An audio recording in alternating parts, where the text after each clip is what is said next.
अस्सलामुअलैकुम बच्चों। मैं हूँ आपकी teacher Zahida Akhtar, high school Madgaon से। बच्चों, हम पढ़ रहे हैं आपके पोल साइंस का चैप्टर इलेक्टोरल पॉलिटिक्स। इसमें हमने कल पढ़ा था direct elections and indirect elections के बारे में। नाउ आज हमने पढ़ना है what makes an election democratic. कौन सी चीज़ें, कौन से रीजंस, किन वजूहात से जो इलेक्शन है ये डेमोक्रेटिक बनती है। How it became democratic. Now let us start. Election can be held in many ways. जो ये इलेक्शन है ये बहुत सारे तरीक़ों से कंडक्ट किया जाता है। All democratic countries hold election. हर एक डेमोक्रेटिक कंट्रीज में जो है वहाँ पे इलेक्शन होता है।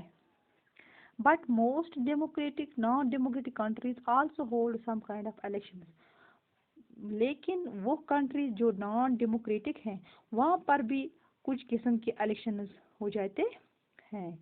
How do we distinguish between democratic elections and non democratic election. अब हमने ये डिस्टिंग्विश करना है, डिफरेंशिएट करना है, डेमोक्रेटिक इलेक्शंस क्या है और नॉन डेमोक्रेटिक इलेक्शंस क्या है। ऐसी क्या है, ऐसी कौन सी चीज़ें हैं, कौन सी रीज़न है जो इलेक्शन को डेमोक्रेटिक बनाते हैं। Let us see. Let us start with simple list of minimum conditions of democratic elections. यहाँ पे हम कुछ कंडीशंस पढ़ने जा रहे हैं जिनसे इलेक्शन डेमोक्रेटिक इलेक्शन बन जाता है। नंबर फर्स्ट यहाँ पे है everyone should be able to choose. हर एक ऐसा इलेक्टोरेट होना चाहिए जो एबल है to choose the candidate, to choose the party, to choose the party. This means that every citizen should be able person. He should be above the age of 18 years old. That is a minimum condition for election, democratic election. This means that everyone should have one vote and every vote should have equal value. हर एक के पास, चाहे अमीर है, गरीब है, छोटा है, छोटा मीन्स अबाउट 18 ईयर्स, क्या गोरा है, वाइट है, ब्लैक, हर एक के पास एक ही वोट होना चाहिए और हर एक के वोट का वैल्यू सेम होना चाहिए।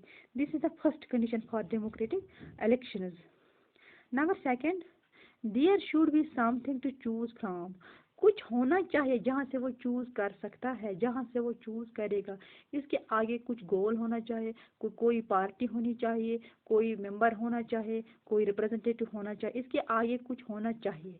There should be something in front of him जहाँ से वो चूज करेगा। Parties and candidate should be free to contest. जो भी पार्टीज हैं, जो भी कैंडिडेट्स हैं, वो फ्री होना चाहिए इलेक्शन को कंटेस्ट करने के लिए, इलेक्शन को लड़ने के लिए, इलेक्शन को हेल्ड करने के लिए। They should be free, there should be no restriction and should offer some real choice to the voters. जो वोटर्स हैं उनको फ्री चॉइस होनी चाहिए, उनको रियल चॉइस होनी चाहिए। They should also choose the real, they should also choose real, they should have real choice, they should have real choice.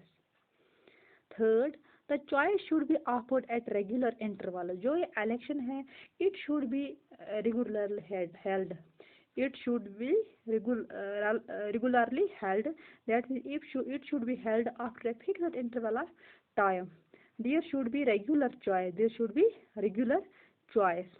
Elections must be held regularly after every few years. कुछ सालों के बाद election होना चाहिए, लेकिन regularly. ऐसा नहीं कि इस साल इलेक्शन से फिर कभी ना हो, या इस साल इलेक्शन से अगले साल ना। There should be some fixed time interval. Number next point है यहाँ पे fourth point, candidate preferred by people should get elected. वही कैंडिडेट इलेक्ट होना चाहिए जिसको लोगों ने प्रेफर किया, जिसको लोगों ने चूज किया, जिसको लोगों ने इलेक्ट किया। He should be the candidate, he should be the candidate. That means people of choice should be given preference, it should be given importance. That this point makes the election democratic. That is why we can say the election is democratic here, where these conditions are held. Number next है decision should be conducted in a free and fair manner. जो भी decision है it should be held in free and fair manner where people can choose as they really wish. वही choose होना चाहिए जो people चाहते हैं, जिसको people चाहते हैं, जिसको people really wish करते हैं, जो लोगों के मन में है वही होना चाहिए. These might look like very simple and easy conditions. ये जो conditions हैं these seem to be simple and easy, but there are many countries where these are not fulfilled. मगर बहुत सारी ऐसी countries हैं जहाँ पे simple and easy conditions भी fulfill नहीं हो जाती हैं. In this chapter we will apply these conditions to the elections. इस चैप्टर में हम ये जो कंडीशंस हमने पढ़ी थी फॉर डेमोक्रेटिक इलेक्शंस इनको हम अप्लाई करेंगे इलेक्शंस में. हेल्ड इन आवर कंट्री, जो हमारी कंट्री में इलेक्शंस हो रहे हैं इस इलेक्शन में हम इन कंडीशंस को अप्लाई करेंगे to see if we can call these democratic elections. अगर हम इनको बोलेंगे ये कंडीशंस हैं हमारे इलेक्शंस के लिए, इनसे हमारा इलेक्शन डेमोक्रेटिक बनता है, तब हम इनको अपने इलेक्शंस में इन्वॉल्व करेंगे. Thank you.